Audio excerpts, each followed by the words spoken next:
Hello mga kabreds, what's up?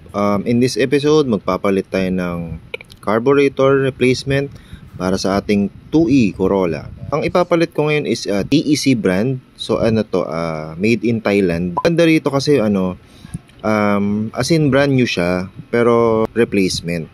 Wala na talaga tayong mabibiling brand new original na carb kasi phase out na siya or stop production na siya sa mga kasa. So mabibili na lang natin dito is surplus condition. Problem naman sa mga surplus condition, yung pyesa is 34 years na.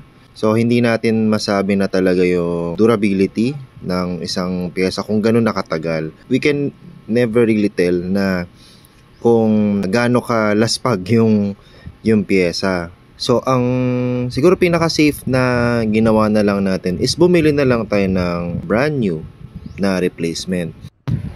Kaya ako magpapalit ng carb dahil sabi ng isa dun sa nag-work sa kay Ricky's Carburetor, may problem na daw yung yung butterfly throttle tsaka yung secondary barrel niya.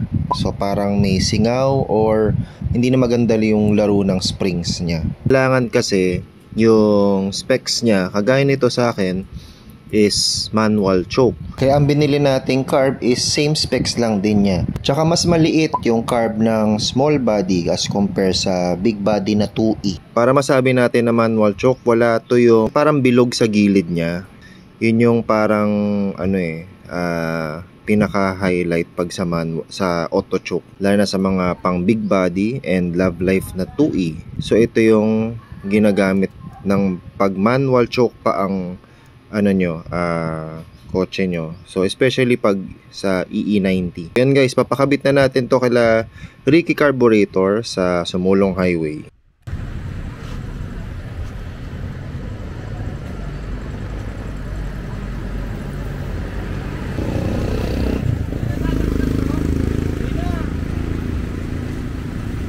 So eventually guys, ito yung magiging next project natin, yung co-convert tayo ng electronic distributor para hindi na tayo magsaset lagi ng timing.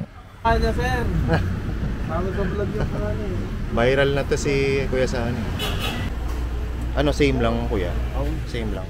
Yung lang, pinalitan niya. Yung floater niya okay naman? Okay naman. Yung check, yung valve? Oo. Check valve. Wala. Natakot ako na may nag-comment kasi sabi, yung mga replacement daw, nalulunod yung... Kasi yung floater minsan yung pumuputok, nabibiyak. Kasi may inang klase. Kasi kung maghanap din ako ng surplus nun, yung butterfly, 30 years na rin eh. Tagal na rin. Oo. Yung surplus nun, kung medyo maaga pa, okay pa eh. Pero matagal na rin yun eh.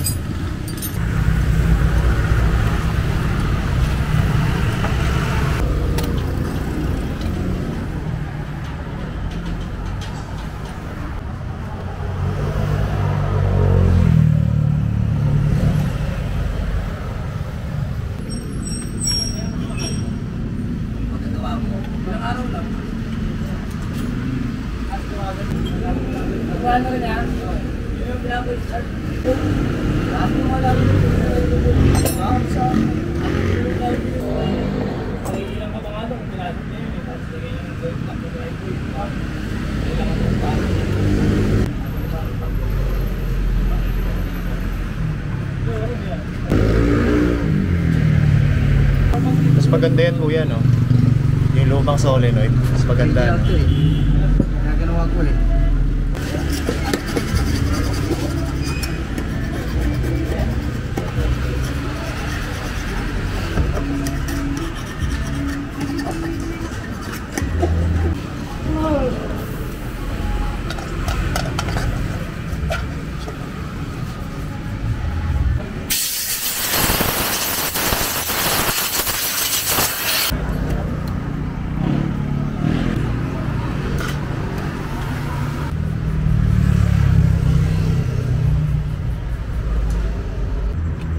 Kasi kung bibili ako kuya Sani nung yung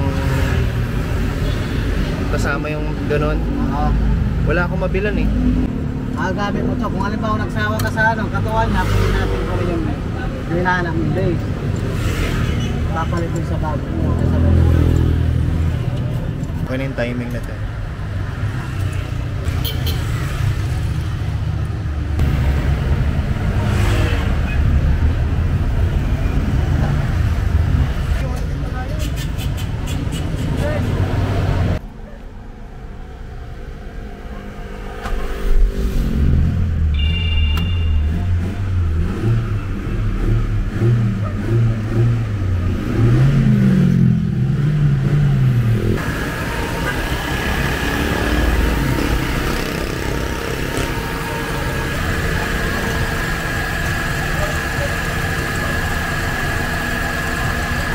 Paano ko malalaman kung may problema yung float?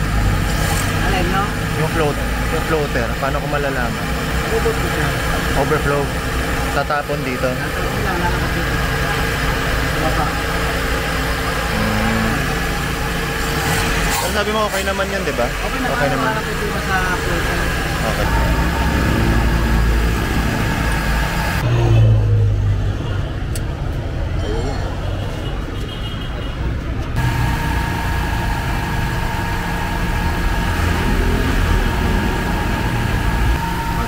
Nag-drive ako, pagtitaw ko ng gas, bababa yun, dapat bababa, nakaganon pa rin. Oo.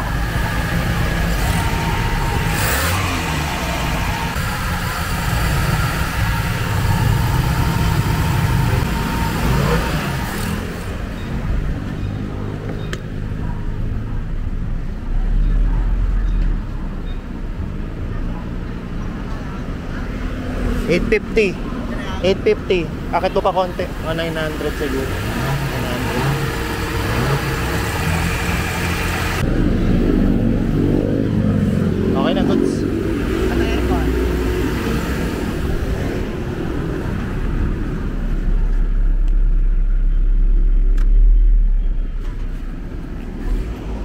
Ha? Aircon mo rin. Aircon.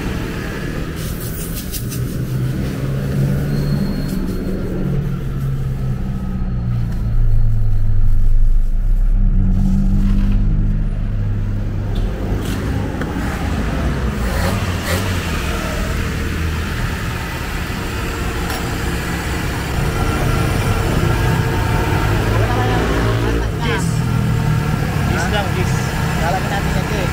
Ha? Ito, advance to yun. Tayo. Ah, ganun. Oo. Babawasan natin. Jeez. Na-excite ako na kinakabahan.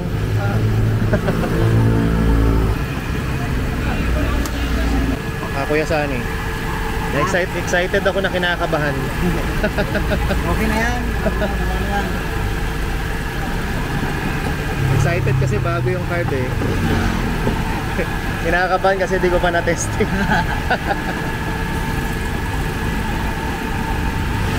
Pero Naman ka pag hindi mo pinalinis, sinalpag mo na. totoo. Dito sa Ricky, subok na dito eh. Imbes ako nagpagawa dito ng carb. Saka maraming nagpapagawa dito kila Kuya Ricky.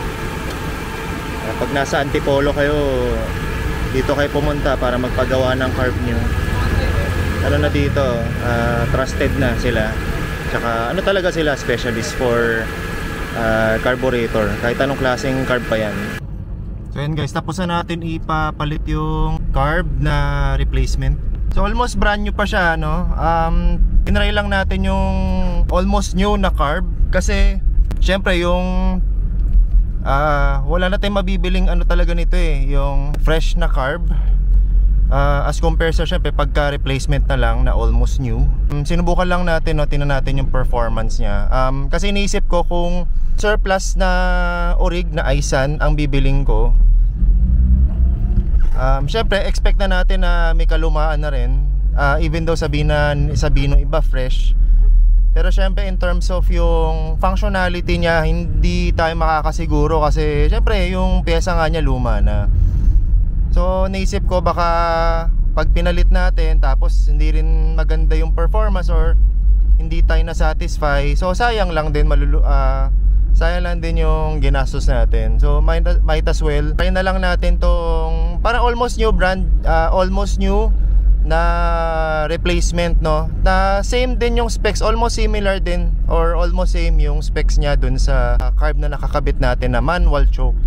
So ayun, malalaman natin yan. Pero so far so good naman, maganda naman. Ganda naman yung hatak niya.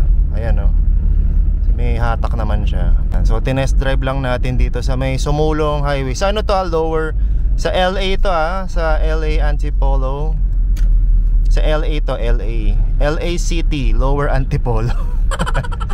LA, tawag nila LA kasi Lower Antipolo. Hindi pa to yung paahon ng Sumulong Highway. Hindi, iba yon sa lagpas ng Masinag na yun eh. Ito Lower Antipolo, pero Sumulong pa rin to. Yan, so babalik tayo sa ano ni, syempre di pa tayo nagbabayad eh.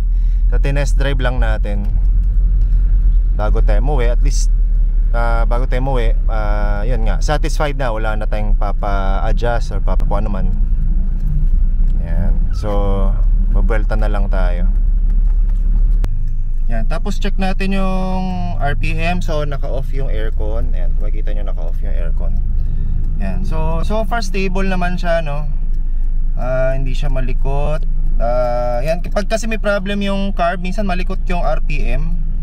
Or parang pagka mabilis na or matulin na, parang kapos yung power, mahina yung hatak. Yan, usually mga ganun symptoms ng hindi na maganda yung carb, or either may bara or yun, ganun. Hindi tama yung jettings na nilagay. So tatry natin yung with aircon. Buksan natin. Yan. So hindi pa nagki-kick in yung compressor kasi malamig pa eh. Malamig pa. So hintayin natin. Yan. Sumipa na siya. Yan, umakyat na yung RPM. So pinaset natin ng mga 950 RPM para tipid sa gas. At the same time, hindi siya yung parang kakapusin ng power. Yun. Itingnan natin to in a month. Tingnan natin performance niya. Syempre hindi pa tayo talaga satisfied kasi nga hindi pa proven and tested eh. Syempre bago yung carb. And ano siya, replacement. So kung tatanungin nyo ano yung brand niya, TEC, made in Thailand. Yun yung brand ng carb na pinakabit natin. So yun lang, magbabayad na ako guys kay Kuya Sunny. So yung nagkabit na, yung nag-overhaul ng carb din last year. So yun, dito kayo pupunta sa Kuya Ricky Carburetor. Yan, no? So ano na sila, pag malapit kayo sa Marikina Antipolo, yan, puntahan nyo siya. Okay, so yun lang guys. Thank you so much. Welcome sa YouTube channel ko and see you next time. Bye bye.